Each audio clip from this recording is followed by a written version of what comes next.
প্রিয় শ্রোতা বন্ধুরা, আমরা শুনছি স্টোরি উইথ তামান্না।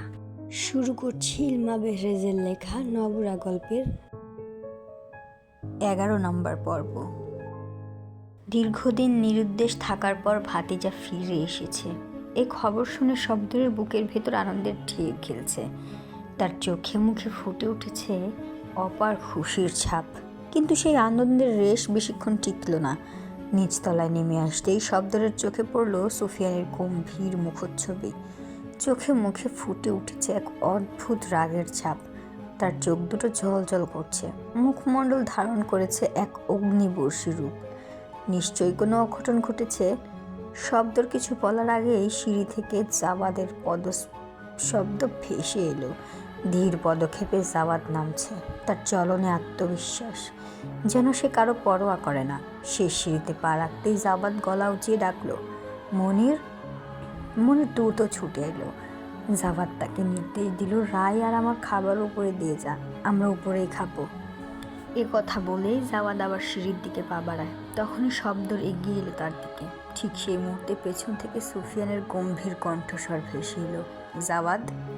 সুফিয়ানের গলায় কর্তৃত্বের সুর। জাওয়াদ ধীরে ঘুরে দাঁড়ালো। তার চোখে ফুটে উঠল অবহেলার ভাব। স্বামীর এই গম্ভীর আহ্বান শুনে ললিতাও বেরিয়ে এলো পাশের ঘর থেকে।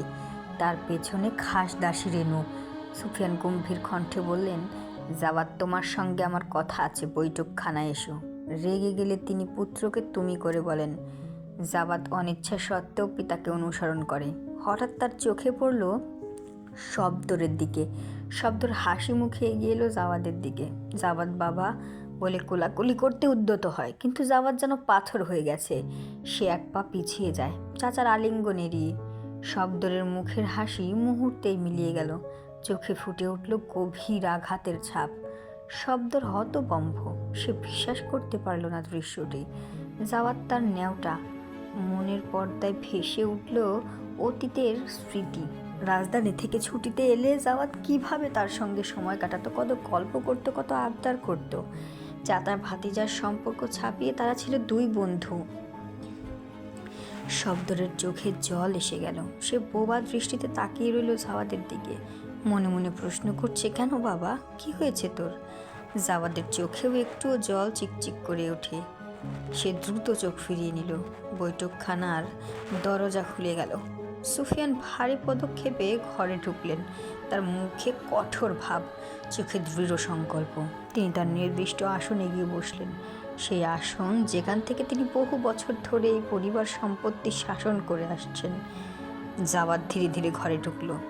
তার চোখে এখন একটা অদ্ভুত দৃঢ়তা। সুফিয়ান শুরু করলেন, জাওয়াদ, এই জমিদার বাড়ির ইতিহাস তুমি জানো। আমাদের পূর্বপুরুষেরা কঠোর পরিশ্রম আর সম্মান দিয়ে সম্পদ গড়ে তুলেছেন। আমাদের রয়েছে একটা মর্যাদা, একটা ঐতিহ্য। জাওয়াদ বিরক্তি ভরে বলল, আবার সেই পুরনো কথা। আমি জানি বাবা। সুফিয়ান কঠিন সুরে বললেন, না, তুমি জানো না। যদি জানতে তাহলে এমন একটা অপরিচিত মেয়েকে নিয়ে আসতে না। এটা আমাদের মর্যাদার পরিপন্থী। জাওয়াদ উত্তেজিত হয়ে বলল, রাই কোনো অপরিচিত নয়, সে আমার বন্ধু। সুফিয়ান দৃঢ়তার সাথে বললেন, বন্ধু? একজন অবিবাহিত যুবতীকে তুমি এভাবে বাড়িতে নিয়ে আসবে? এটা আমাদের সমাজে গ্রহণযোগ্য নয়। লোকে কি বলবে? জাওয়াদ অবহেলার সুরে বলল, লোকে যা খুশি বলুক, আমি কারো পরোয়া করি না। সুফিয়ান ক্রোধে গর্জে উঠলেন, এই তোমার শিক্ষা? এই জন্যই কি তোমাকে রাজধানীতে পাঠিয়েছিলাম? তুমি ভুলে গেছো যে তুমি একটা সম্ভ্রান্ত পরিবারের সন্তান? জাওয়াদ বিদ্রূপের সুরে বলল, সম্ভ্রান্ত? এই সম্ভ্রান্ত পরিবারগুলোই তো দেশকে পিছিয়ে রেখেছে। আমি নতুন যুগের মানুষ বাবা, আমি পুরনো সংস্কার মানতে বাধ্য নেই। সুফিয়ান গভীর শ্বাস নিয়ে বললেন, জাওয়াদ, তুমি বুঝতে পারছো না। আমাদের সমাজে কিছু নিয়ম আছে, আমরা সেই নিয়মের বাইরে যেতে পারি না। জাওয়াদ উত্তেজিত হয়ে বলল, কেন পারবো না? কে আমাদের বাধা দেবে? এই নিয়মগুলো তো মানুষই বানিয়েছে, আমরা চাইলে এগুলো বদলাতে পারি। সুফিয়ান শান্তভাবে বললেন, হ্যাঁ, কিন্তু সেটা একদিনে হবে না। সমাজ পরিবর্তনের জন্য সময় লাগে। আর তোমার এই আচরণ সেই পরিবর্তন আনবে না, বরং আমাদের পরিবারের সম্মানহানি করবে। জাওয়াদ বিরক্তি ভরে বলল, তাহলে আপনি কি চান? আমি আমার বন্ধু রাইহাকে চলে যেতে বলবো? সুফিয়ান দৃঢ়তার সাথে বললেন, হ্যাঁ, ঠিক তাই। সে এখানে থাকতে পারবে না। জাওয়াদ রাগে ফেটে পড়ল। কি অন্যায় কথা, আমি কখনোই তা করব না। সুফিয়ান কঠিন সুরে বললেন, তাহলে তোমাকেও চলে যেতে হবে, আমি আমার বংশের মর্যাদা নষ্ট হতে দেব না। সুফিয়ানের এই কথা শুনে বৈঠকখানার বাতাস থমকে যায়। জাওয়াদের মুখ পাংশু হয়ে গেল। শব্দর এতক্ষণ নীরবে দাঁড়িয়েছিল, হঠাৎ যেন সম্বিত ফিরে পেল। অবাক কণ্ঠে বলল, কি বলছেন ভাইজান? এ কি কথা বলছেন আপনি? কতদিন পর জাওয়াদ ফিরেছে, আপনি কিভাবে তাকে চলে যেতে বলতে পারেন? সুফিয়ান দৃঢ় স্বরে উত্তর দিলেন, আমাদের বংশের মর্যাদা, আমাদের কুলের মান এসব রক্ষা করা আমার দায়িত্ব। ললিতার হৃদয় কেঁপে উঠল। মনে পড়ল সেই দিনগুলোর কথা, যখন জাওয়াদ ছোট ছিল, কিভাবে সুফিয়ান ছেলেকে কোলে নিয়ে ঘুরতেন, কত আদর করতেন। আর আজ সে ছেলেই তার কাছে বংশমর্যাদার চেয়েও কম মূল্যবান। হঠাৎ তার ভিতর থেকে জেগে উঠল এক অদম্য শক্তি, মাতৃত্বের শক্তি। সে ছুটে গেল জাওয়াদের দিকে, তাকে জড়িয়ে ধরলো এমনভাবে যেন কেউ তার সন্তানকে কেড়ে নিতে এসেছে। না! ললিতার কণ্ঠ কেঁপে উঠল। আমার ছেলে কোথাও যাবে না। তার চোখ দিয়ে অঝরে জল পড়ছে। সে জল শুধু দুঃখের নয়, রাগেরও। সে সুফিয়ানের দিকে অভিমান আর প্রতিবাদের আগুন। তিনি প্রায় চিৎকার করে উঠলেন, আমার ছেলেকে কতদিন পর ফিরে পেয়েছি, আপনি এভাবে বলতে পারেন না। আপনি কি জানেন না এই ছেলের জন্য আমি কত রাত জেগেছি, কত দোয়া করেছি, আর আজ যখন সে ফিরে এসেছে আপনি তাকে তাড়িয়ে দিতে চান? জাওয়াদ এতক্ষণ স্তব্ধ ছিল, ধীরে ধীরে বলল, ঠিক আছে বাবা, আমি চলে যাচ্ছি। জাওয়াদ ধীরে ধীরে উঠে দাঁড়ালো। ললিতা তখনও তাকে আঁকড়ে ধরে আছে। না না, আমার ছেলে কোথাও যাবে না, কোথাও যাবে না। জাওয়াদ মায়ের হাত সরাতে চেষ্টা করলো। মা, ছাড়ো, আমাকে যেতে দাও। ললিতা পাগলিনীর মতো কাঁদতে লাগলো, না, তুই যেতে পারবি না, আমি তোকে ছাড়বো না। এবার তার কণ্ঠ একটু নরম। এই ছেলে আপনারও সন্তান, আপনার রক্ত, আপনি কিভাবে তাকে এভাবে ত্যাগ করতে পারেন? সুফিয়ান নীরবে দাঁড়িয়ে রইল। তার চোখেও দেখা গেল একটু দ্বিধার ছায়া, কিন্তু তিনি কঠিন হয়ে রইলেন। ললিতা তখন জাওয়াদের দিকে তাকালো, তার চোখে অসীম মমতা। বাবা, তুই কোথাও যাবি না, আমি তোকে যেতে দেবো না, তোকে ছাড়া আমি বাঁচবো কী করে? শব্দর আবার বলতে শুরু করলো, ভাইজান আপনি একটু ভেবে দেখুন, জাওয়াদ তো আর ছোট নেই, ওর নিজের বিবেচনা আছে। আর আপনি? সুফিয়ান তীক্ষ্ণ দৃষ্টিতে শব্দরের দিকে তাকালেন, তুমি এ কথা বলছো শব্দর? চেঁচামেচি শুনে জুলফা ধীরে ধীরে সিঁড়ি বেয়ে নেমে আসে, তার মুখে উদ্বেগের ছাপ। মা, আমি রায়কে ছাড়া এ বাড়িতে থাকবো না, সে আমার জীবনের অংশ, আমরা একে অপরকে ভালোবাসি।